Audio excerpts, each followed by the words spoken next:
Today I'm going to share with you how I paint teacups with fruit. There are two challenges.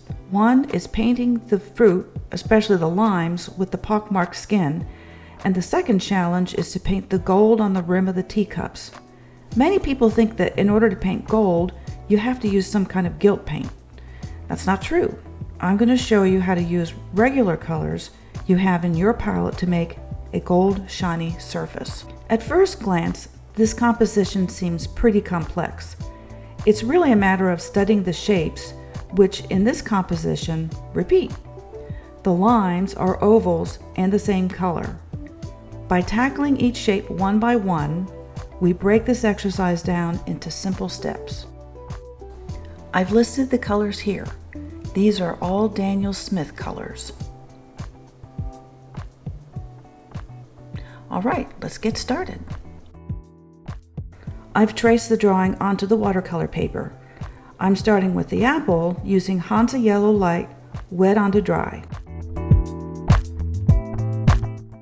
I'm using Serpentine Genuine to show the green color of the dimple in the apple that leads to the core. I'm also using Hansa Yellow Light to put the highlights on the apple. While the apple is drying, I'm laying down the first layer of yellow on the gold rims of the teacups. I'll be working light to dark for the most part in this painting. Now I'm working on the first line. I'm starting with green gold. I'm using a couple different values of green gold. Then I lay in some Sap Green to try to deepen the value a little bit, and then to deepen the value even further, I drop in Jadeite Genuine. Jadeite Genuine is a granulating color, and I chose it because I wanted to show the texture and the lime. For the second lime, I'm starting with the color that's already in my brush. So in this case, I'm working dark to light and ending with green gold. For the lime shadow, I'm using green. My choices were to either use green, or I could have used some kind of a violet color, which you often see in shadows and paintings, or a combination of colors, which you also see.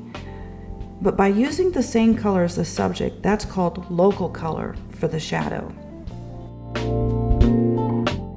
In a similar manner as the first lime, I'm adding in darker colors of green, namely Sap Green and Jadeite Genuine, to increase the shadow and to give the sense of the roundness of the lime. To enhance the sense of the pockmarked skin, I've sprinkled a little bit of table salt, and I'll let that dry while I work on the third line.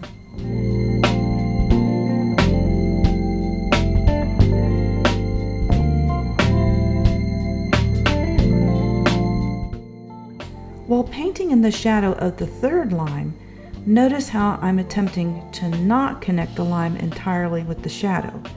You'll see little speckles of white paper that show through to help give a little bit of separation between the lime and the surface the lime is sitting on. While the third lime is drying, I'm working on the interior of the teacup. I've started with a diluted Hansa Yellow Light. Then I'm using a very dilute Perylene Red and a little bit of very dilute Indanthrone Blue and raw Umber mix. I've laid the red down wet onto dry, and then when I add the gray color, I'm now working wet into wet. I'm using similar colors for the outside of the teacup. On the right side of the teacup, I'm using the gray mix and working from right to left. The first stroke of gray was dark, so I diluted it going to the left. It turned out a little lighter than I wanted, so I added more gray. If you look in the reference photo, you can see there are actually a lot of colors reflected in the teacup. The green color is coming from the limes, and the red color is coming from the apple.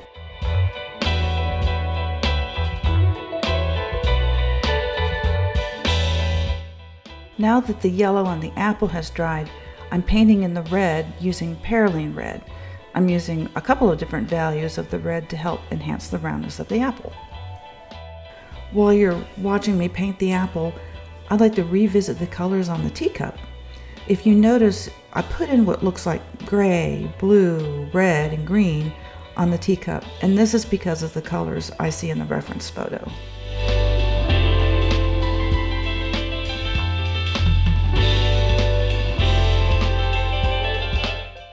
Earlier, when I was talking about shadow colors, One thing I neglected to mention is if you look at the reference photo, the shadows aren't violet. They aren't green. They're more like brown and red or brown and green. But obviously I chose to use green shadows.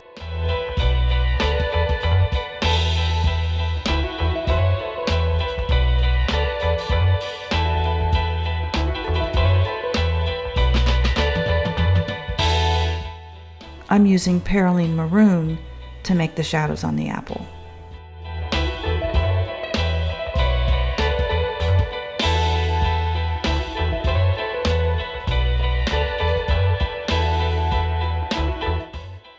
I'm using Sap Green to add some additional depth around the stem in the apple.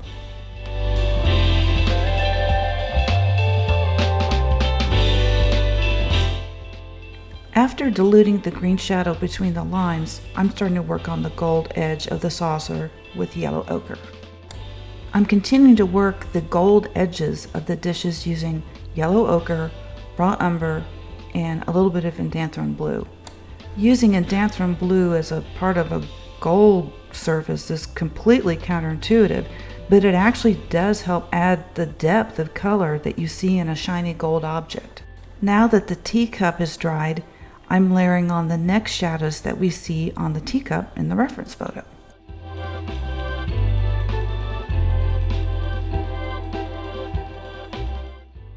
In this step, I'm adding the dark colors on the gold rim, meaning raw umber and a little bit of Indanthrone Blue.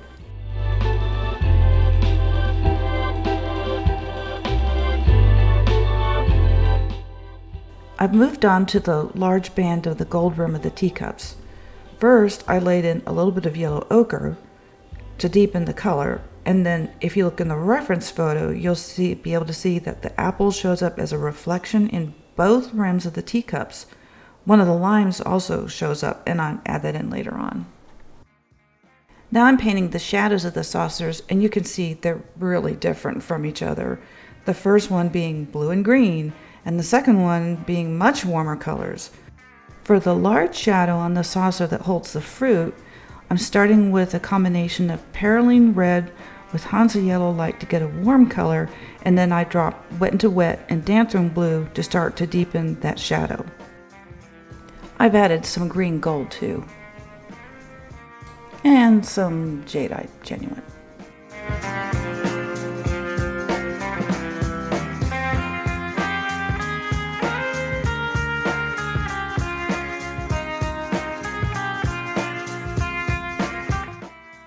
After deepening the shadow of the apple core even more, I've gone back to working on the bands of gold of the teacups. If you recall in the reference photo, these bands of gold are not just little plain bands. They actually have patterns stamped into them. That's what I'm trying to depict in these bands without getting super hung up on the details.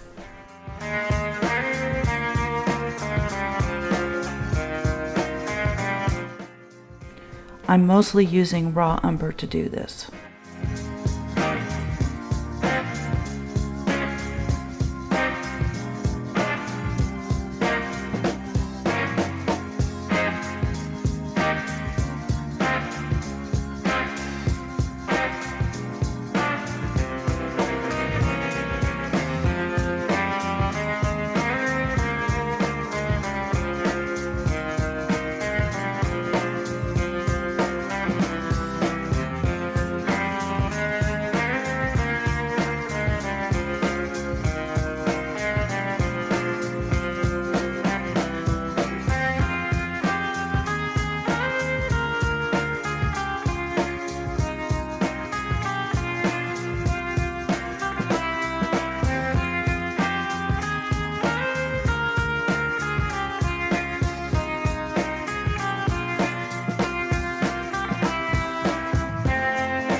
Same with the saucer, mostly raw umber and a little bit of Indanthrone Blue.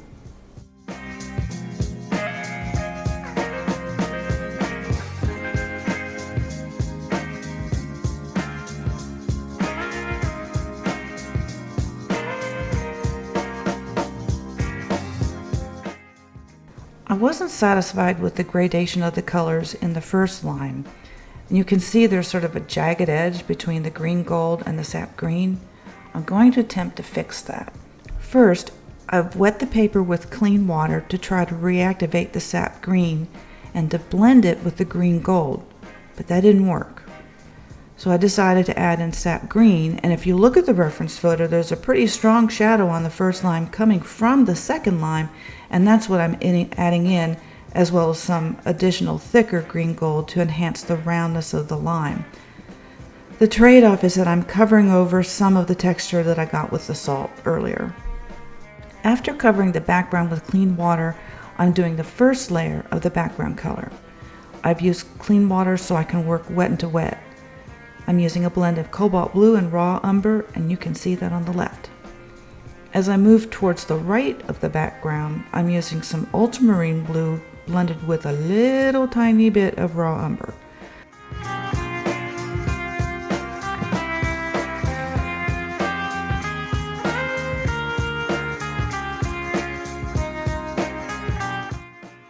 I've dropped in some Perylene Red and some green gold.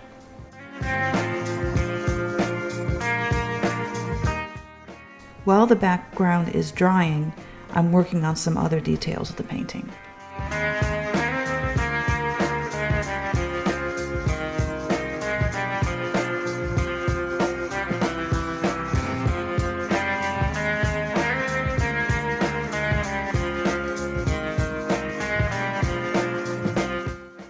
The interior of the teacup isn't really complete, so I've mixed up a little bit more of the gray color that I used earlier, Cobalt Blue and raw umber.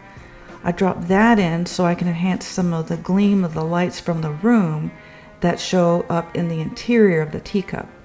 I'm spreading that color around, wet into wet. Now it's time to put the finishing touches on the details of the teacup by using even deeper values of raw umber and Indanthrone Blue.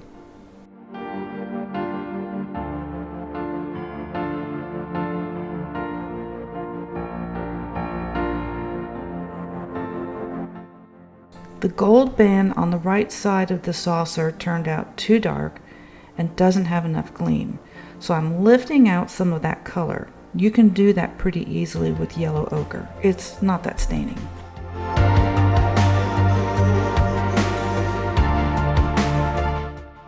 Right now, I'm working on the finishing details of the teacup and the shadows of the saucer.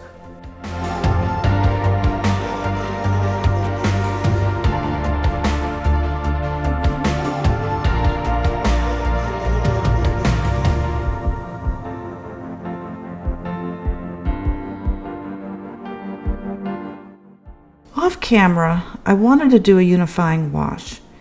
I felt the colors needed to merge among the pieces of fruit a little bit more. I wet the paper and then came back with a little bit of Perylene Red to make that color bleed into the limes. Here's a close-up shot of that effect. I'm adding the second layer to the background using the same colors that I used before, but thicker and with less water.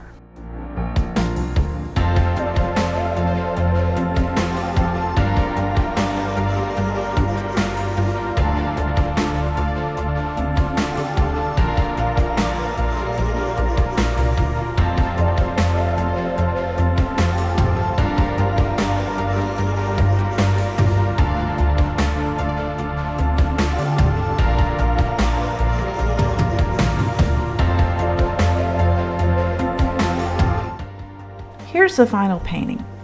Thank you so much for watching. I hope you enjoyed this, and if so, please like, share, and subscribe. It really counts a lot, even if you just give it a thumbs up. It really helps my channel. So thanks again, and I'll see you in the next one.